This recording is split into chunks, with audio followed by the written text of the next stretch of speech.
Hey there, I'm back to interrupt your regularly scheduled entertainment.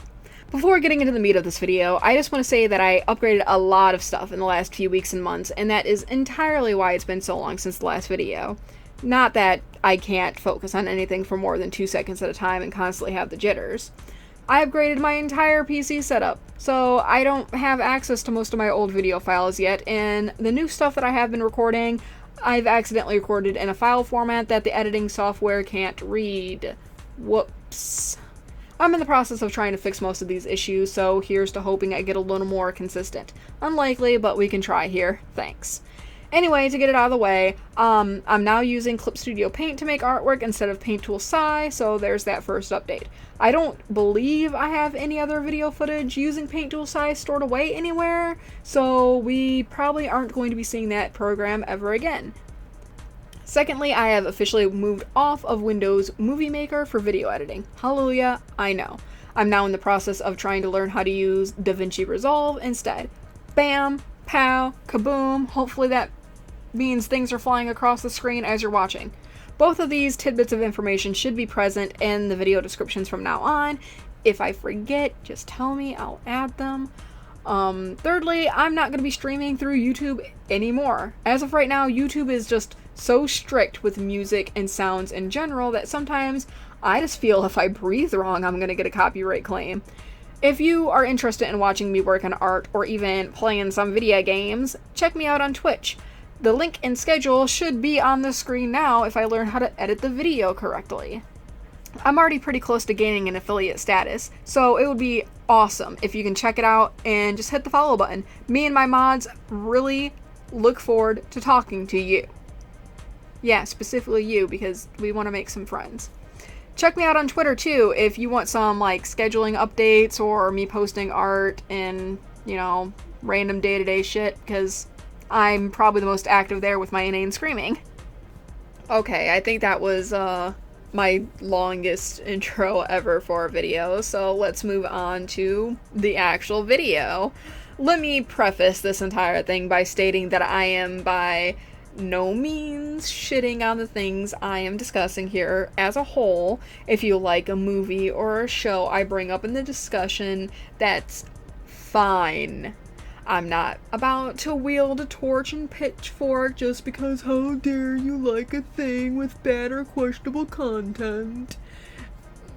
It's fine to like things that hold questionable content within them, but it's also important to be critical of the media you consume and to be vocal to producers of said media when they exhibit things that are false or damaging to a group of people.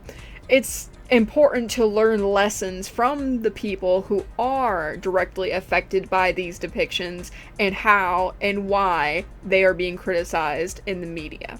And with all of that being said, this video is about the representation of the LGBT community in media. Fireworks. It's a video essay. This discussion started as representation mostly through cartoons and Western media, but I've since added examples from video games, movies, some anime, more media. I'm going to be using the word queer to describe a lot of things in this as an umbrella term, both in terms for sexuality and gender identities, so strap in. Right now, in the year 2020, we are in the midst of what I like to call a queer renaissance in modern media. To put it simply, in the last few years, it's been progressively more common to include LGBT concepts and ideas within mainstream media. This is in part due to many LGBT individuals who grew up without representation in media, but a gradual better acceptance of the culture in society, finally aging into the demographic that is able to provide the content they had sought after in their youth. Shows like Korra started opening the gate for representation in Western animation with the rather ambiguous ending involving Korra and Asami getting together in 2014. Then Jeff's Lesbian Moms and Clearance also happened in 2014. After Steven Universe steamrolled in with their overabundance of really obvious and really sweet lesbian content with the introductions of Ruby and Sapphire in 2015, as well as the first animated same-sex kiss in Western animation happening in 2018. Other shows would take the lead from 2015's positive reception, like The Loud House premiering the first married male gay couple in an animated series on Nickelodeon in 2016, as well as other gay, bi, and trans characters within the same show. I watch a lot of cartoons, obviously. But while these are all well and good in the achievement section, other issues do start to arise. While many companies are jumping on the rainbow flags and pro do whatever you want bandwagon when it comes to representation, many just don't get it. And by that, I mean some of this holy grail rep is just pandering. And that's really what this video is about, the differences between good representation and bad representation in the media. Good representation should be obvious from the get-go. Here's a queer character, they are queer, they exist as a queer character, it's never a secret that they are queer, and there doesn't need to be an explanation on why they are queer either. This isn't to mean that there can't be a coming out for said character. One great example is Rachel in Rocko's Modern Life, who had a transitional period from who she was in the original series to who she is in the Netflix special. It's never a secret who she is, and she's able to exist as herself even with our knowledge and the character's knowledge of her past. However, a coming out for a character only works in the context of it happening within the story and having some kind of payoff. This is just a matter of good writing. You can't be like Queen of the Turfs Rowling and just add your queer representation after the fact and never have it mentioned within the context of your story. Pretend you're like me growing up, so poor that you can't afford televisions that aren't just static boxes. And by the way, we didn't have internet either. Just you and a library card reading some books. There would be no way of knowing that Dumbledore was supposed to be gay given the content of the books, since it's never mentioned or even alluded to. With this knowledge of Dumbledore being gay, it's supposed to directly influence on how you read the text in regards to his motivation and development as a character. But that intent is obviously lost to an audience that doesn't have access to the Twitter footnotes. Including queer representation in your media needs to be a little more obvious to the consumers, a part of "it's never a secret that they are queer" bit I mentioned before. Dumbledore isn't good representation because his reveal is through Twitter, an outside source from the materials. This is similarly the case within The Dragon Prince, with Aunt Amaya and Janai having an apparent romantic subplot within Season 3. Which is lost in translation due to the quirky flirting of the two characters being done entirely through American Sign Language. By not providing even subtitles for the audience on Amaya's dialogue, it's taking away the accessibility of the representation. The other two instances of queer rep so far within the series is Bury the Gays and maybe Bury the Gays. A trope to put a pin on because I will be mentioning it again. An example of positive queer rep would be Ellie from The Last of Us. She never has her big coming out moment, and never once does she say in the context of either games that she is gay. She simply kisses Riley in the first game's DLC. She exists as a lesbian, and it's never made a secret through the second game that she is one. She has her interest in women, she talks about past romances, and actively engages in romantic pursuits with women. She tells Jesse that she just isn't interested in guys. She didn't need a big coming out moment where she confesses to the world that she's gay. She just exists, and it's part of her character. And that is good representation. You aren't supposed to question whether or not Ellie is gay because it's simply a fact that she is. There are cases of bad representation even in the event in which you have your character expressly state that they are queer. One instance of this kind of situation is what I like to title as the gay scapegoat.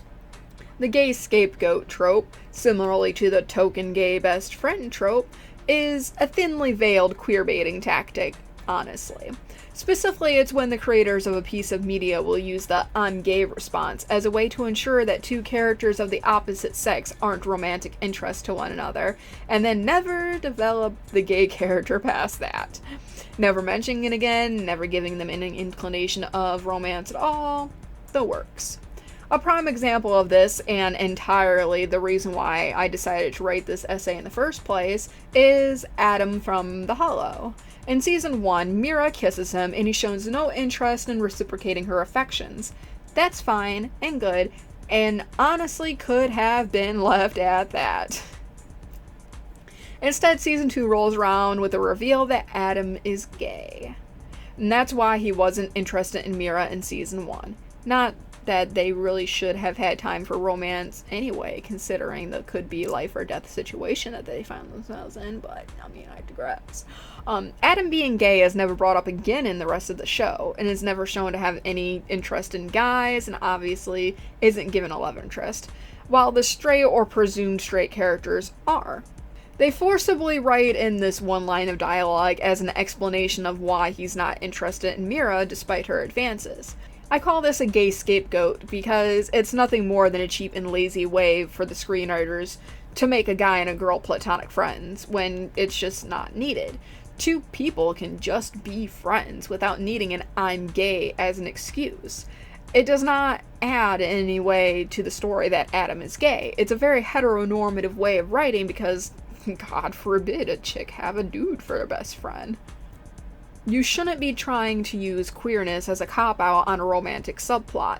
It makes it seem like that character isn't worth loving due to their queerness. In the case of The Hollow, any romantic subplots the show had were entirely unnecessary to the story anyway. Having a character be queer doesn't need to change the narrative of your story, but it should add to the development of the character.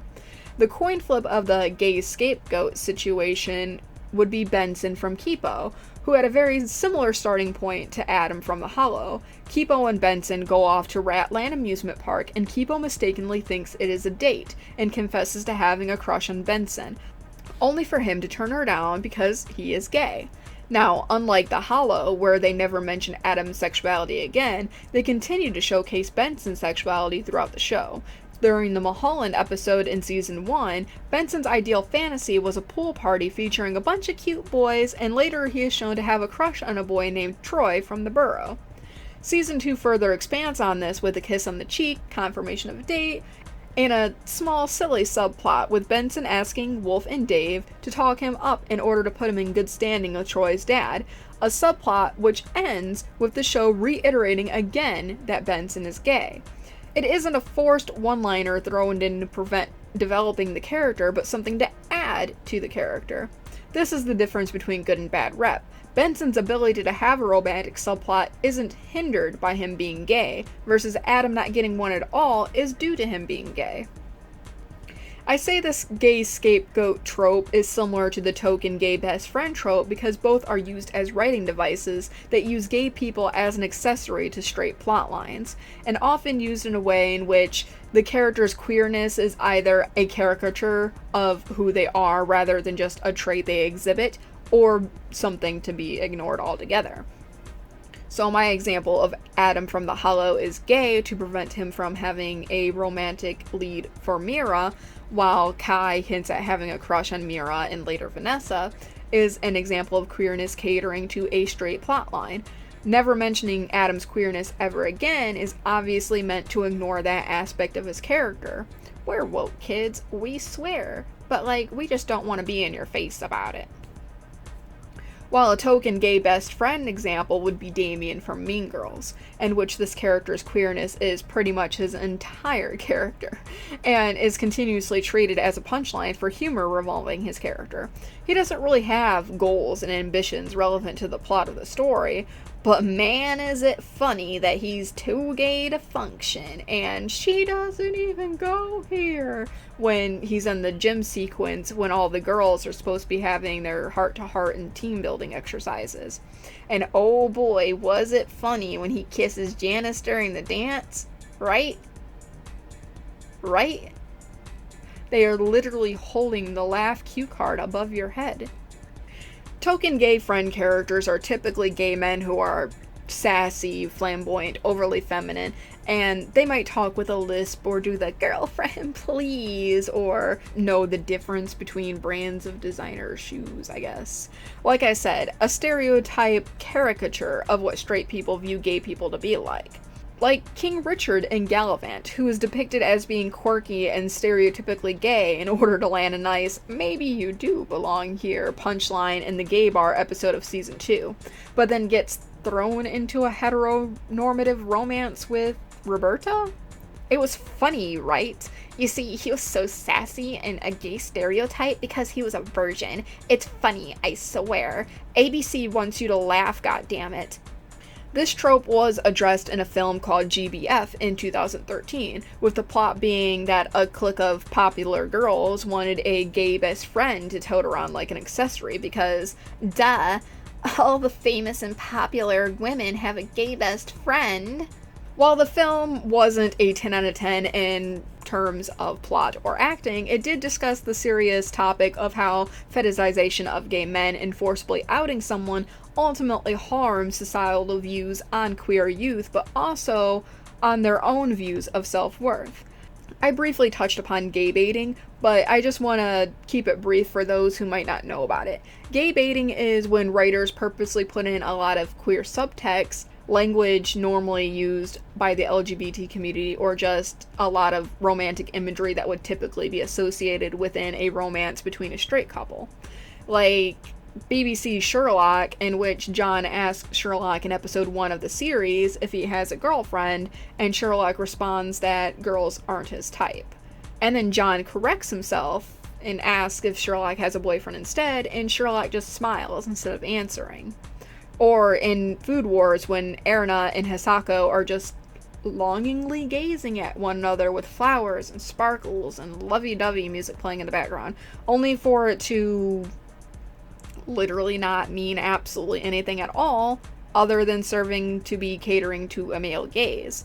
To anime girl with titty looking like lesbian. Please buy the figurines, sweaty basement dwellers. Or, you know, the near kisses and other nonsense that Free added to its roster, or just the actual mere existence of Kiss Him Not Me. While gay baiting is used as a means of drawing in the attention of someone who might want the content or fetishizes the content, queer coding doesn't have to be gay baiting. What I mean by this is in the same context of all squares are rectangles, but not all rectangles are squares. All gay baiting is queer coding, but not all queer coding is gay baiting. Examples of queer coding don't even have to be actively known or acknowledged by a creator. The thing about coding in any context is that sometimes people unknowingly add elements of real-world things within their body of work. Like the Na'vi in Avatar are obviously coded to be natives, even if they are just blue aliens in the movie. And queer coding exists just as much as racial coding does, even if the creators don't know or vehemently deny it happening. A great example of a queer-coded piece of media is My Life as a Teenage Robot, in which the plot is that Jenny wants people to acknowledge her as a teenage girl and not a robot. This show includes incredibly strong imagery and language often associated within the trans community, such as Jenny getting excited and emotional when her mother uses her correct name and pronouns. Often, many people in the trans community will also point out the queer coding within Danny Phantom as well, the plot being that Danny had gone through a transformation and having to hide this new aspect of himself from his family because he feels it'll be met with hostility. Although Butch Tracer Pants Hartman will continue to deny this kind of coding subtext, it's another example of how things associated with and by the queer community get snuck into popular media.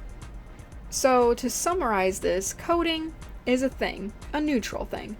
It can be good or bad depending on how it's used, what's being used to code characters, and how it's implemented. One reason big corporations are lacking in their healthy and believable queer representation is due to the pandering I mentioned earlier. Pandering is when a creator of a media will throw in their rep as a one-liner, like Adam from The Hollow, or the cop lady in Onward mentioning having a girlfriend, or something else small, like a couple of background characters standing too close to each other, or like that 0.5 second clip of LeFou and a guy dancing in the 2017 remake of Beauty and the Beast. These kinds of representations aren't really there for the sake of the LGBT community, but rather just something to stir up talk about the product, falsely drawing attention to these stale breadcrumbs and beckoning the pigeons over to take a look. But in the end, the pigeons flock over, excited for their meal, only to realize it's a chuck jawing on the ground. News outlets eat up this kind of shit pandering anyway, award points to companies who lure in the audience with their promises of progressiveness. With these fake woke points, all they actually succeed in doing is making something so inconsequential to the plotline of their product that it's easy to edit out for the more bigoted consumers in a variety of overseas countries. We weren't trying to feed the pigeons country that bans gay media. We too hate those pigeons. The other issue I feel big corporations suffer from when trying to have queer representation is just not hiring the right people to write the characters or stories. One of the reasons Steven Universe and She-Ra were just so popular and well received within the LGBT community was because they had their writers and consultants who knew about queer topics and how to include those topics within characters and plot lines. And also to include that representation outside of the show, like hiring queer writers and queer storyboard artists and actual queer people to voice queer characters, including non-binary voice actors to voice non-binary characters. One of the biggest examples of a fandom crash and burn from a company wanting to include LGBT rep but not doing it in any sufficient manner was Voltron, where team members of the show hyped up the fact that She-Ra was gay to like an almost obscene amount on social media, only for it never to actually be mentioned in the show. They hyped up that like roommate dude as his boyfriend, only for said character to like be killed off 5 seconds later. Damn, what was that dude's name even? Wasn't even mentioned? It was so non-important that it doesn't even matter. It wouldn't have changed She-Ra's narrative at all if the character just didn't exist. In the end, you get like a 2-second epilogue clip of She-Ra getting married to a guy and nothing prior to that. You can argue that DreamWorks didn't even want that rep in the show, and the writers had to force what they could into the show. But honestly, it's still just bad writing. I mean, I really didn't like Voltron as a whole. I think it was just a mess, but that's just me. That trope in which it is known that a character is queer, typically gay, and they or their love interest is killed off for whatever reason, is known as burying the gays, and it's a huge trope in all forms of media. I told you to put a pin in it earlier, remember? We're here now. Prior to this queer renaissance that we are in, introductions of a queer character in media meant that characters soon to be death or suffering. A prime example of this is Brokeback Mountain, a gay cowboy movie memed to hell and back, in which the actual plot is a very depressing tale of two men who have to hide their love for each other and go on to live shallow, fake, straight lives, and Jake Gyllenhaal dies at the end. An interesting read to delve further into the trope is the essay titled Bury Your Gays by Haley Hewlin. Her essay goes into the history of the trope, such as originally being used by queer writers as a way to write about their own experiences and struggles, while also censoring themselves for fear of repercussions on publishing content featuring LGBT concepts.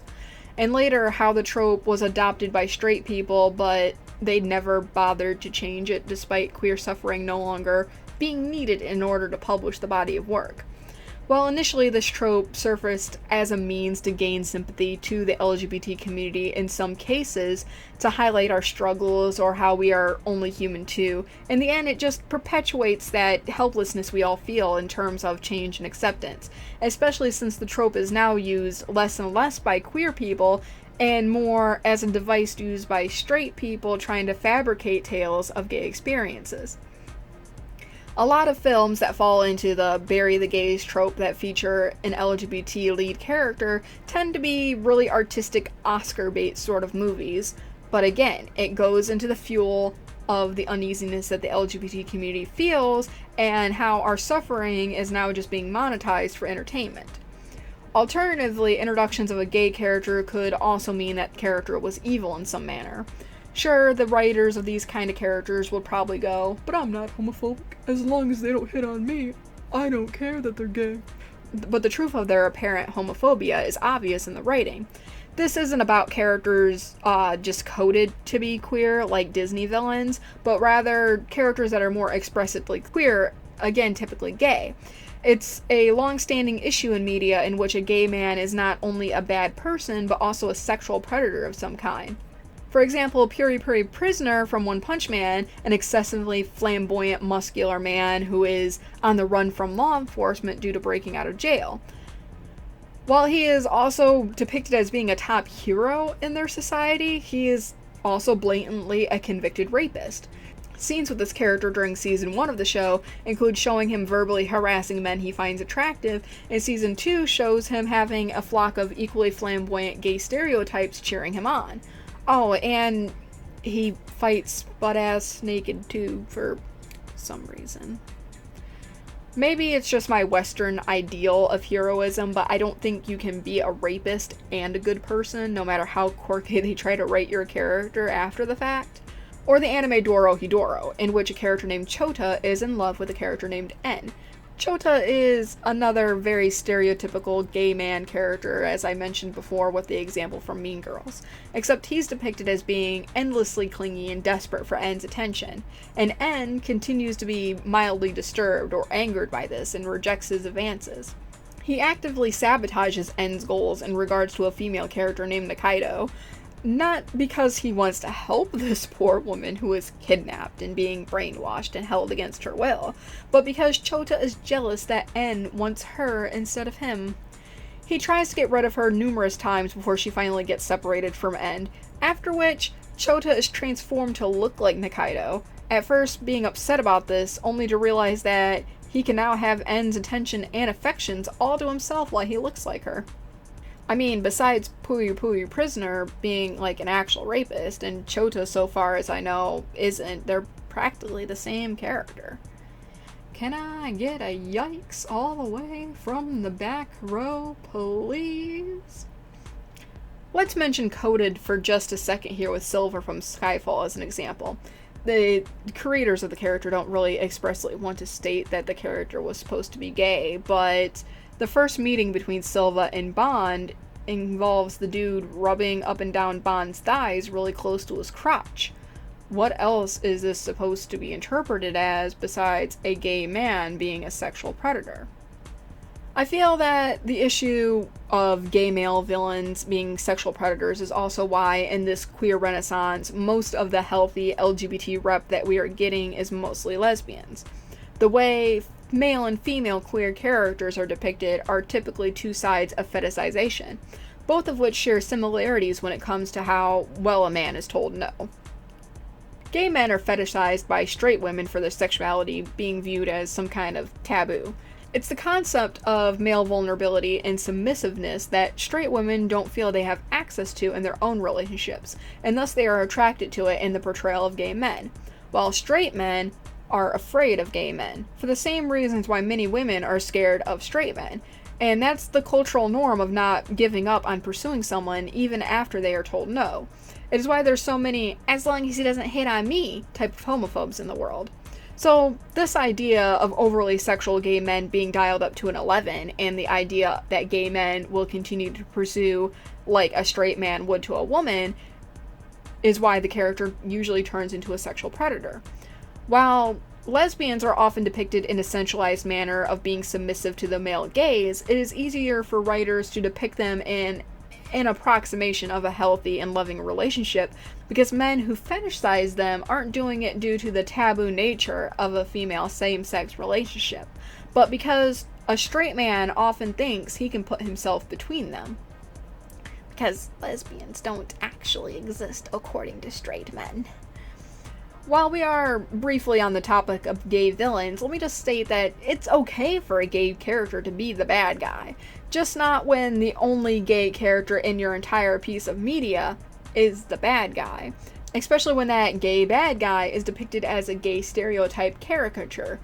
It creates a narrative trope of how gay equals bad, similar to the way I mentioned before, in which using "I'm gay" as a way to avoid writing romance for that character.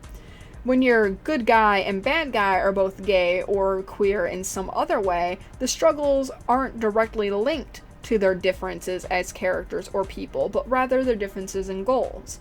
This also ties into the types of representation outside of the LGBT community, such as depictions of racial minorities and religious groups. Like if you write a story in which the heroes are white, but all the dark-skinned people side with the villains in your series, or when you write a bootlicker glory tale of soldiers in the Middle East. Even if you don't mean for it to be coded as these marginalized groups being the bad guys, that's literally what you just did. Now, I have talked at length about examples of positive and negative representation primarily with gay and lesbian concepts, but there are also aspects of representation that can be completely silent. I know, I just shit on Madame Turfiness earlier about Dumbledore, but there are cases in which you don't expressly have to state or continuously show someone being queer for it to be considered good or decent representation. The most primary example being SpongeBob. No, seriously, don't click off the video, I'm serious, SpongeBob SquarePants. During Pride Month of 2020, Nickelodeon released some character images on Twitter with rainbow overlays to celebrate their contributions to LGBT representation on their channel. Along with Cora and shouts from Henry Danger, they also included SpongeBob. Which one of the issues with their post with just the rainbow overlays was that they never stated what each person actually was in terms of their representation. So everybody just saw the rainbows and immediately jumped up and screamed, "Yay!" But that's not actually the case.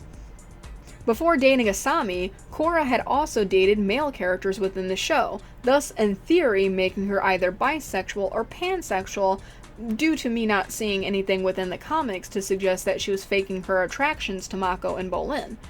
And for the actor of Schwartz, Michael D. Cohen is a trans man. So, is SpongeBob gay? The answer, according to the original creator of the character Stephen Hillenburg, is no. Before his untimely death in 2018 from ALS, Hillenburg stated that he didn't think it was necessary to attach that kind of label to the character since the show was about being funny, but he did view SpongeBob as asexual. Now, it's currently unknown if he actually meant aromantic instead of asexual, but we can only continue to associate the character with what he said before his death, and that is that SpongeBob is asexual. SpongeBob doesn't have a romantic love interest, and due to the episodic nature of the show, he probably never will. When in comparison to Patrick, who has expressed interest in cute girls like Princess Mindy from the first SpongeBob movie in 2004, SpongeBob has not. It is still within the range of good rep for him to be canonically ace, which, as I mentioned, would be an acceptable example of queer representation presented silently in a piece of media. Sometimes having good rep for things tends to be a little difficult when that representation isn't the focal point within the media. Having a transgender character might be a little hard to accomplish if you only show the character post-transition, like in the example of Jewel Star in Season 5 of She-Ra. It's in cases like this when representation outside of the media is important, and hiring a trans voice actor for a trans character is a great way of confirming the representation without needing to make a coming out plotline about how that character is trans, especially if said character is such an extremely minor role like Jewel Star was. There are a lot of different ways to represent the LGBT community in media, both with writing and with the actors playing the characters. LGBT people aren't just throwaway one-liners or a tragic accessory to your artsy project. If you're a cishet person who wants to include healthy LGBT representation in your body of work, I recommend actually talking to LGBT people first. Some people just don't want to be represented by someone who doesn't know about their struggles, and some people will happily answer questions. It's important to avoid things that have been labeled within the community at large for perpetuating the inherent suffering of LGBT people. Try to support media that features good LGBT rep to let the creators know that that's the kind of stuff you want to see over bury the gays and token gay friend. And remember, to support independent LGBT creators as well, because no LGBT story is going to have a more authentic representation than one told by an actual LGBT person. This video is brought to you by Patreon. Thanks to Ted Ruiz and Brigid Bree for subscribing. If you want to be included in future videos, check out my Patreon. There you can get early access to new artwork I've made, see behind the scenes explanations and thought processes behind some popular works, comic club for my upcoming comic No Starlight Here, or maybe you're 18 plus. You already know what that means. Tiers start as little as $1 a month. If you enjoyed my ramblings, hit the like button to help circulate me through the tar pit that is the YouTube algorithm. Hit subscribe if you want to see more content by me whenever I get around to making it. Also, hit the bell too, since my uploads are just a little wacky right now. You might want that nice little notification when I actually post. And that's all for now. This is Minji signing off. Until next time.